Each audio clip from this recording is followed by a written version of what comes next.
এখন তো হচ্ছে শীতকাল না, আমরা হচ্ছে ছাগলের জন্য খুদ নিয়ে আসব, আর হচ্ছে থাকছে সাথে সরিষার খোল। শুধু বাঁশের পাতা খাইয়ে সম্পূর্ণ বিনা টাকায় ছাগল পালন।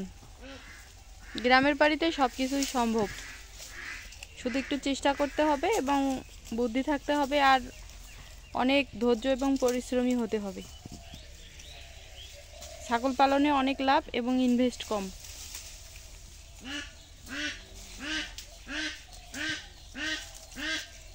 আসসালামু আলাইকুম, আশা করি সবাই অনেক অনেক ভালো আছেন এবং সুস্থ আছেন। আলহামদুলিল্লাহ আমিও ভালো আছি। তো প্রতিদিনের মতো আজকে চলে আসলাম নতুন একটি ভিডিও নিয়ে।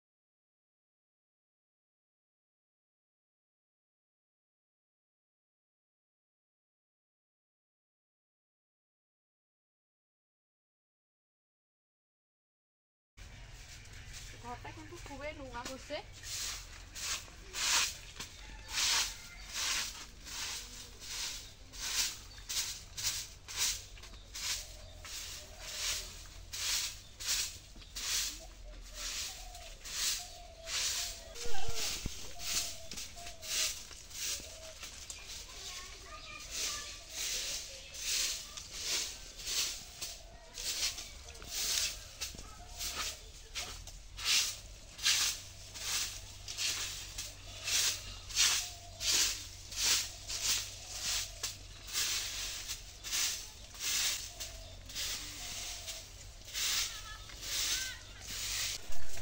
তো যাই হোক, আমি হচ্ছে ছাগলের ঘর সুন্দর করে পরিষ্কার করে দিলাম।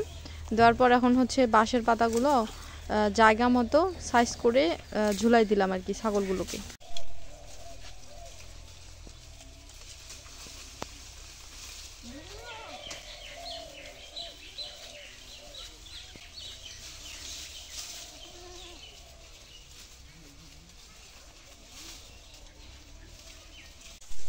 তো বর্তমান কিন্তু শীতকাল, ছাগলগুলোকে নিয়ে খুবই প্রবলেমের মধ্যে আছি, বিশেষ করে ছাগলের খাবার নিয়ে। আর এখন কিন্তু মাঠ দোলা, তারপর হচ্ছে আশেপাশে যে খাওয়ার জায়গাগুলো ছিল সবগুলোই বন্ধ। এখন মানুষ ভুট্টা চাষ করতেছে, তামাক আলু টালু এগুলো চাষ করতেছে। তো খুবই সমস্যার মধ্যে আছি কিন্তু ছাগলগুলোকে নিয়ে। এই যে দেখেন, এরকম করে যদি আমি এমনিতে নিচে দেই, নিচে যদি আমি মাটিতে ফেলাই দিই তাহলে কিন্তু খাবে কম কিন্তু নষ্ট করবে বেশি। আর বর্তমান ছাগলের খাবার নিয়ে কিন্তু খুবই মুশকিলে পড়ছি। হ্যাঁ, এই 1-2টা মাস একটু সমস্যা হবে বেশি করে।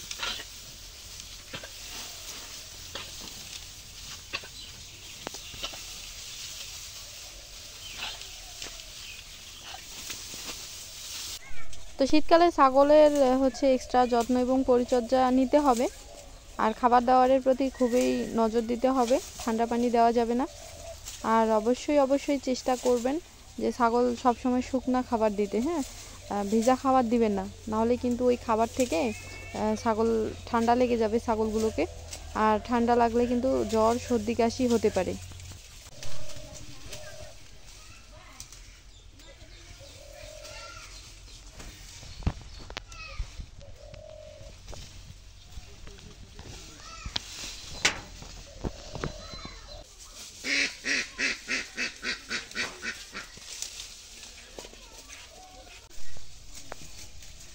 তো ঘরটা হচ্ছে আমি পরিষ্কার করে দিলাম সুন্দর করে, দেখেন। দেওয়ার পর এই যে বাঁশের পাতাগুলো এভাবে সাইজ মতো দিয়ে দিলাম, উপরে উঠে দিছি যেন ছাগলগুলো আর নষ্ট করতে না পারে। আপন মনে করে আপন মনে মনে খাচ্ছে সবাই, যে যার মতো খাইতেছে, কোনো সমস্যা হচ্ছে না এখন। আর যদি মাটিতে ফেলাই দিতাম না, তাহলে নষ্ট করতো, কিন্তু অর্ধেকগুলাই নষ্ট করতো। আর ছাগল তো মানে কেমন ফাজিল আপনারা জানেন, যে যেখানে খাবে ওইখানেই প্রসাব করবে, আবার ওইখানেই পায়খানা করবে।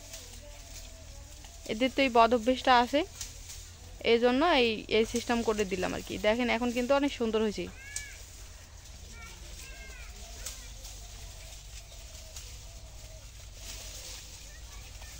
আর ছাগলের যা বর্তমান খাবার দাবারের সমস্যা হয়েছে, এতে কিন্তু মানে খুবই প্রবলেমের মধ্যে আছি ছাগলের খাবার দাবার নিয়ে। তো বাড়ির আশেপাশে কিন্তু অনেক বাঁশ ঝাড় এদিকে, তো এখানে হচ্ছে বাঁশ কাটছে আর কি মানুষ, তো এই জন্য পাতাগুলা আইনা ছাগলগুলোর জন্য রাখছি আর কি। তো এগুলা পাতা খাইলেই, আর বিকাল পর্যন্ত খাবে এগুলাই, পাতাগুলা খাইলেই হবে। আর ঘাস কাটার জন্য মাঠে গেছে আর কি। তো মাঠ থেকে ঘাস কাটিয়ে নিয়ে আসলে বিকালবেলা ঘাস খাইতে দিব। তো ঘাস খাইলেই ইনশাআল্লাহ মানে হয়ে যাবে আর কি।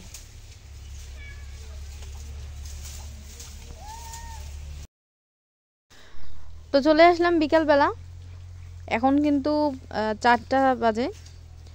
আর হচ্ছে দেখেন এদিকে ছাগলগুলোকে আমি ঘাস খাইতে দিলাম। মাঠ থেকে এই ঘাসগুলো কিন্তু আজকে তুলে আনছিল। আর বর্তমান যা অবস্থা চতুর্দিকের, ঘাস কোথাও পাওয়া যাচ্ছে না তেমন একটা। অনেক কষ্ট করে এবং অনেক সময় নিয়ে এই ঘাসগুলো মানে খুঁজে খুঁজে বের করে মানে কাটতে হয় আর কি, আনতে হয়। তাছাড়া উপায় তো নেই, সংগ্রহ করতেই হবে ছাগলের খাবার, না খেয়ে তো আর রাখা যাবে না।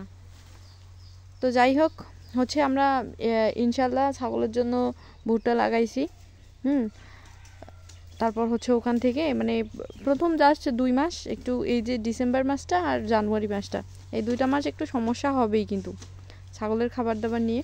তারপর হচ্ছে ফেব্রুয়ারির দিকে ভুট্টাগুলো একটু হলেও বড় হয়ে যাবে, তখন ওখান থেকে পাতা আয়না খাওয়াতে হবে আর কি। তারপর হচ্ছে তার ফাঁকে আমরা ঘাস চাষ করব। আর তাছাড়াও তো যখন ভুট্টা চাষ করবে তখন অ্যাভেলেবেল ঘাস পাওয়া যাবে, ভুট্টার পাতা থাকবে। আর আমরা হচ্ছে খুব তাড়াতাড়ি ছাগলের জন্য একটু কিনা খাবারের ব্যবস্থা করব।